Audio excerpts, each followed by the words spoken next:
Doctor ortho Ayurvedic oil and capsule, अब दर्द भी घुटने टेकेगा। राहुल गांधी को मिली राहत, राहुल के खिलाफ विशेषाधिकार हनन प्रस्ताव नहीं लाएगी केंद्र सरकार। विशेषाधिकार हनन प्रस्ताव, विवादित भाषण को कार्यवाही से हटाया जाएगा। बीजेपी का आरोप, देश को गुमराह कर रहे हैं राहुल गांधी। वायुसेना की बढ़ेगी ताकत, मोदी सरकार ने नए राफेल जेट्स की खरीद को दी मंजूरी। 114 और राफेल आने का रास्ता साफ। राजनाथ सिंह की अगुवाई वाली कमेटी ने दी खरीद को मंजूरी।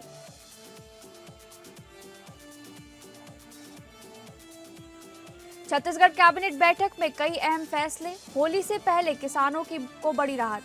धान किसानों को मिलेगा 3,100 रुपए प्रति क्विंटल का लाभ। 25 लाख से ज्यादा किसानों को मिलेंगे 10,000 करोड़ रुपए। उत्तराखंड में धामी कैबिनेट की बैठक में बड़े फैसले, बैठक में 6 अहम प्रस्तावों को मंजूरी। कैबिनेट के फैसले से लंबे समय बाद कर्मचारियों को 2 बड़ी राहत, इलाज होगा सरल, बोनस भी मिलेगा। बांग्लादेश में वोटिंग संपन्न, 300 संसदीय सीटों के लिए हुए चुनाव में जमाते इस्लामी और बांग्लादेश नेशनलिस्ट पार्टी के बीच टक्कर। पहली बार शेख हसीना की पार्टी आवामी लीग चुनावी मैदान से बाहर।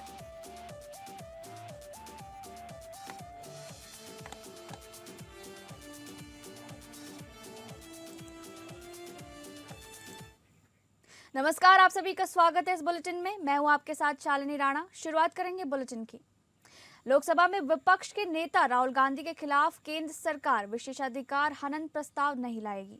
सूत्रों ने बताया कि अब राहुल के खिलाफ विशेषाधिकार हनन प्रस्ताव नहीं दिया जाएगा, लेकिन विवादित भाषण को सदन की कार्यवाही से हटाया जाएगा, क्योंकि राहुल गांधी ने जो आरोप लगाए उनको ऑथेंटिकेट नहीं किया है। उधर बीजेपी सांसद संजय जायसवाल ने लोकसभा स्पीकर को पत्र लिखकर राहुल गांधी के भाषण से आपत्तिजनक शब्दों को हटाने की मांग की है। उधर विपक्ष के नेता राहुल गांधी के बयान पर भाजपा सांसद निशिकांत दुबे ने कहा कि मैंने आज लोकसभा में राहुल गांधी के खिलाफ एक मोशन पेश किया है कि कैसे वे सोरोस जैसे ताकतों की मदद से देश को गुमराह कर रहे हैं। मैंने जो मोशन पेश किया है उसमें मैंने कहा है कि इस पर चर्चा हो और राहुल गांधी की सदस्यता खत्म कर दी जाए और उन पर जिंदगी भर के लिए चुनाव लड़ने पर रोक लगा दी जाए। केंद्रीय संसदीय कार्य मंत्री किरण रिजिजू ने प्रधानमंत्री नरेंद्र मोदी से मुलाकात की। माना जा रहा है कि उन्होंने सदन में पैदा हुए गतिरोध की जानकारी पीएम को दी है।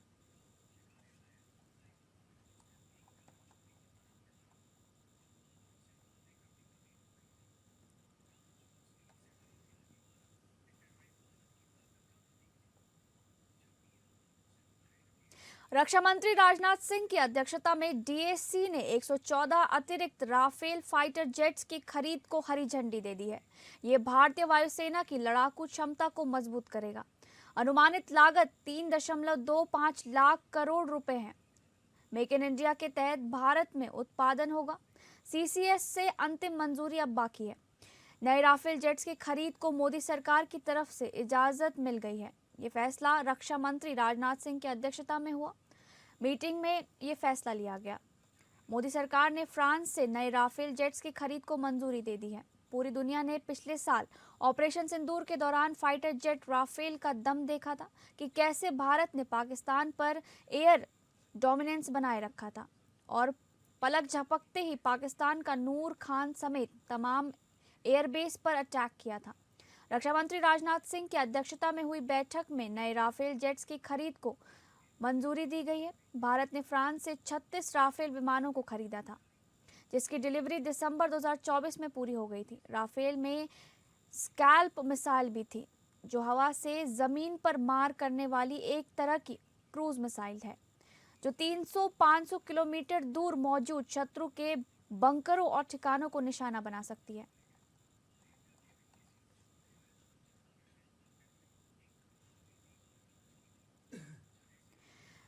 छत्तीसगढ़ मुख्यमंत्री विष्णुदेव साय की अध्यक्षता में मंत्रिपरिषद की बैठक में कई महत्वपूर्ण फैसले लिए गए। बैठक के बाद डिप्टी सीएम अरुण साव ने प्रेस कॉन्फ्रेंस कर निर्णयों की जानकारी दी।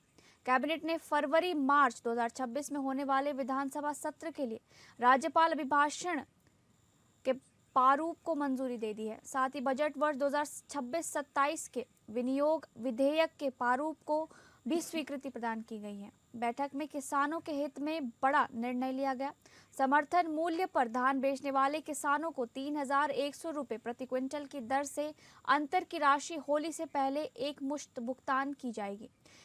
खरीफ विपणन वर्ष 2025-26 में 25,24,000 किसानों से 141,04,000 मीट्रिक टन धान की खरीदी की गई है। कृषक उन्नति योजना के तहत करीब 10,000 करोड़ रुपए की राशि होली से पहले किसानों के खातों में जमा कराई जाएगी। बैठक के बाद डिप्टी सीएम अरुण साव ने कहा कि सरकार किसानों के हितों में प्रति प्रतिबद्ध है और समय पर भुगतान सुनिश्चित किया जाएगा।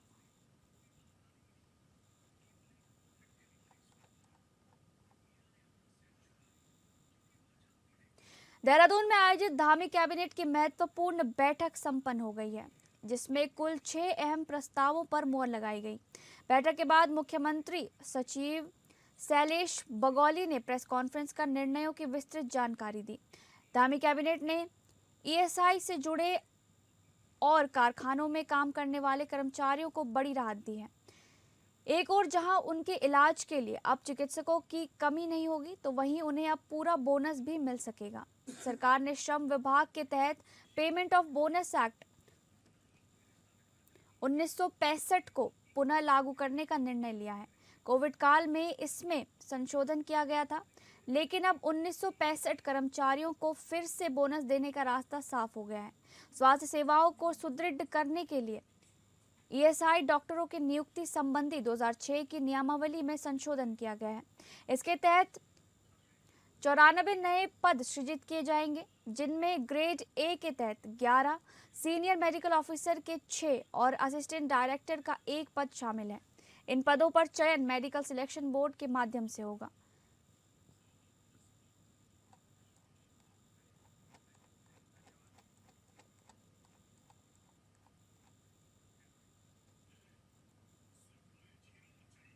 दिल्ली के पीरागढ़ी फ्लाईओवर पर कार में 3 लोगों की रहस्यमयी मौत के मामले में पुलिस को बड़ी कामयाबी मिली है।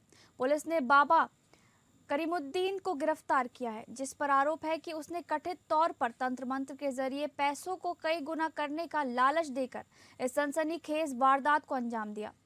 करीमुद्दीन ने तीनों लोगों को कार में जहर देकर मौत के घाट उतारा था। सीरियल पॉइजनर उर्फ तांत्रिक बाबा उर्फ कमरुद्दीन उर्फ पीर बाबा कई नामों से पहचान रखने वाले कमरुद्दीन अब दिल्ली से गिरफ्तार हो चुके हैं, लेकिन इसके कारनामे गिरफ्तारी के बाद से धीरे धीरे खुलने लगे हैं। दिल्ली पुलिस कमरुद्दीन के अब तक किए गए सारे कारनामों को खंगालने में लगी है। दिल्ली पुलिस को फिलहाल उत्तर प्रदेश, राजस्थान और दिल्ली में इसके कारनामे की जानकारी हो चुकी है।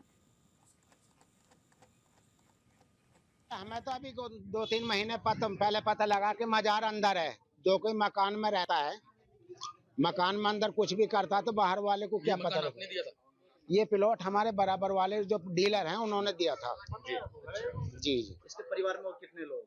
इसके परिवार में तो 5-6 लोग हैं, बीवी है, बच्चे हैं, पोते हैं, 3-4 लड़के हैं। आप कभी गए हैं इस मजार में अंदर? नहीं, हमारे तो कोई आज तक वो नहीं पड़ा। कितनी संख्या में लोग यहाँ पहुँच जाते थे प्रतिदिन? जब हम देखते थे तो 2-4 आदमी बैठे मिलते थे, तो हमें तो ये था कि बाबा हैं, मतलब लोगों का भला करते हैं, ये है। हमें तो अभी मालूम हुआ कि मतलब इन लोगों ने ऐसा करा, लड्डू खिलाए, मर्डर हुआ। आप लोगों के खुलासे से हमें भी पता लगा। दुबई में फंसकर गंभीर आर्थिक और मानसिक संकट का सामना कर रहे झारखंड के 14 प्रवासी मजदूरों को आखिरकार राहत मिल गई है।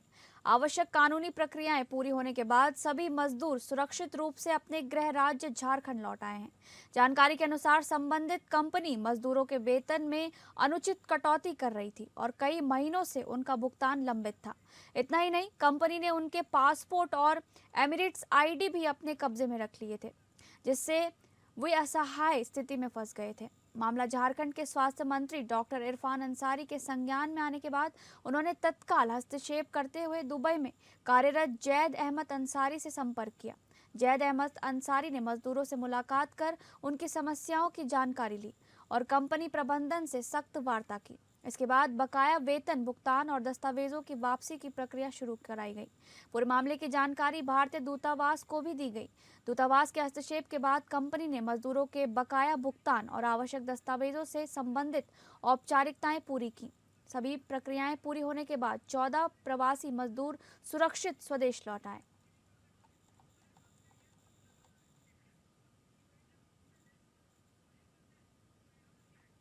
भागलपुर में 10 केंद्रीय ट्रेड यूनियनों के संयुक्त मंच और किसानों के समर्थन से बुलाए गए भारत बंद का असर भागलपुर में भी देखने को मिला। शहर के विभिन्न इलाकों में बैंकिंग सेवाएं प्रभावित रहीं और कई बैंकों में कामकाज पूरी तरह ठप रहा। बैंक कर्मचारियों ने शाखाओं के बाहर प्रदर्शन कर केंद्र सरकार की श्रम नीतियों के खिलाफ आवाज बुलंद की। इस भारत बंद में INTUC, AITUC, HMS, CIUT, AIUTUS, UC, TUCC सेवा कर्मियों की यूनियन, AICCTU, LPF और UTUC जैसी प्रमुख ट्रेड यूनियनें शामिल हैं। यूनियनों का कहना है कि पिछले साल लागू किए गए 4 नए श्रम कोड 29 पुराने श्रम कानूनों की जगह लेकर आए हैं, जिससे कर्मचारियों के अधिकार कमजोर हुए हैं। इन कानूनों से नौकरी की सुरक्षा घट गई है और नियोक्ताओं को कर्मचारियों को आसानी से नियुक्त या नौकरी से निकालने की छूट मिल गई है। भागलपुर में बैंक बंद रहने से आम उपभोक्ताओं को लेन देन में कठिनाइयों का सामना करना पड़ा। प्रदर्शन कर रहे कर्मचारियों ने सरकार से श्रम कोड वापस लेने, श्रमिकों के हितों की रक्षा करने और रोजगार सुरक्षा सुनिश्चित करने की मांग की।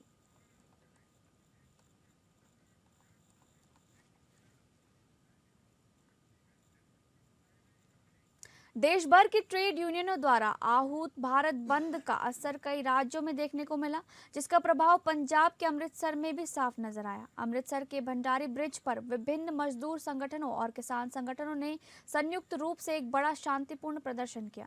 प्रदर्शन के दौरान बड़ी संख्या में लोग सड़कों पर उतरे और केंद्र सरकार के खिलाफ नारेबाजी की। प्रदर्शनकारियों ने केंद्र सरकार द्वारा लागू किए गए 4 नए लेबर कोड का विरोध करते हुए उन्हें मजदूर विरोधी बताया। उनका कहना है कि इन कानूनों से कर्मचारियों के अधिकार कमजोर हो रहे हैं और नौकरी की सुरक्षा पर खतरा बढ़ रहा है। साथ ही उन्होंने मनरेगा योजना को मजबूत करने और उनसे पूरी तरह लागू करने की मांग भी उठाई। इस दौरान इलेक्ट्रिसिटी अमेंडमेंट बिल के खिलाफ भी जोरदार प्रदर्शन हुआ। प्रदर्शनकारियों का कहना है कि इस बिल से बिजली दरें बढ़ेंगी और आम जनता पर आर्थिक बोझ पड़ेगा।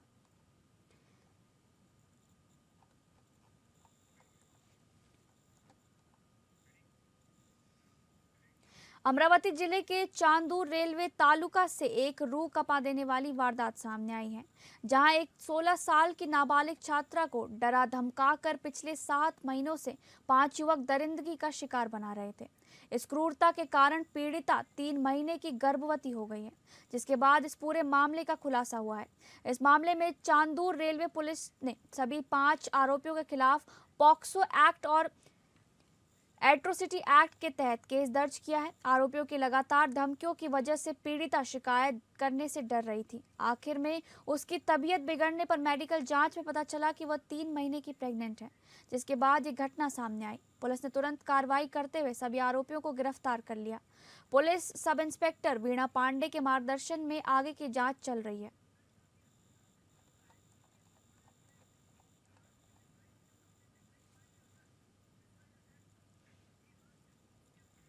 हल्द्वानी के गल्ला मंडी में देर रात युवक व युवती की निर्मम हत्या कर दी गई। दोनों के सिर व मुंह को पत्थर से बुरी तरह कुचला गया है। 31 वर्षीय निवासी अल्मोड़ा लोहर माल रोड तल्ला खोल्टा शुभम तमटा व युवती 19 वर्षीय लक्ष्मी निवासी तल्ली पोखरी नैनीताल की बताई जा रही हैं। हल्द्वानी वर्षों बाद डबल मर्डर से दहल गया है। पुलिस के अनुसार गुरुवार की सुबह उन्हें करीब 7:30 बजे डायल 112 पर गल्ला मंडी में स्थित गोदामों के पास युवक व युवती की लाश पड़ी होने की सूचना मिली। दोनों की बॉडी के पास खून से सने हुए पत्थर भी मिले हैं।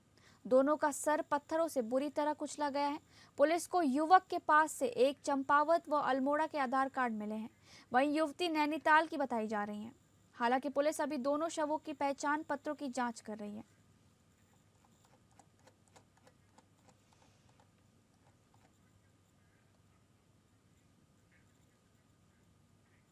रुड़की कोतवाली क्षेत्र के नगर निगम पुल के पास बुधवार की शाम आईआईटी रुड़की का एक छात्र गंग नहर में डूबकर लापता हो गया है। वाराणसी निवासी आशीष शुक्ला नाम का ये छात्र अपने दोस्तों के साथ गंग नहर के पास घूमने आया था, जहां पर अचानक ही उसका पैर फिसल गया और वो गंग नहर में डूब गया है।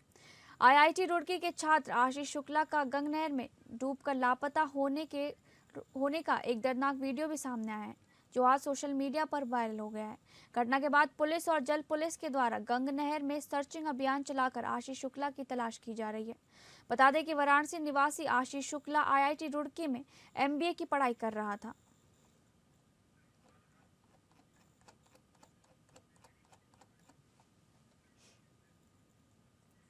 पश्चिम रेलवे की उपनगरीय ट्रेन से दहाड़ू की ओर यात्रा कर रहा एक युवक चलती ट्रेन से सीधे वैतरणा खाड़ी के पानी में गिर गया, लेकिन स्थानीय लोगों की सतर्कता और तत्परता से उसे सुरक्षित बाहर निकाल लिया गया। युवक का नाम उद्यन वांगड़ है और वो बोईसर का निवासी बताया जा रहा है। रात के समय ट्रेन से यात्रा करते हुए उद्यन बोईसर की ओर लौट रहा था, तभी उसका पैर फिसल गया और वो सीधे वैतरणा खाड़ी के पात्र में जा गिरा। गिरने के बाद खाड़ी में बने एक पिलर के निर्माण ढांचे का सहारा लेकर उसने खुद को संभाले रखा। घटना की जानकारी मिलते ही स्थानीय लोग नाव लेकर मौके पर पहुंचे और युवक को सुरक्षित बाहर निकालने में सफल रहे।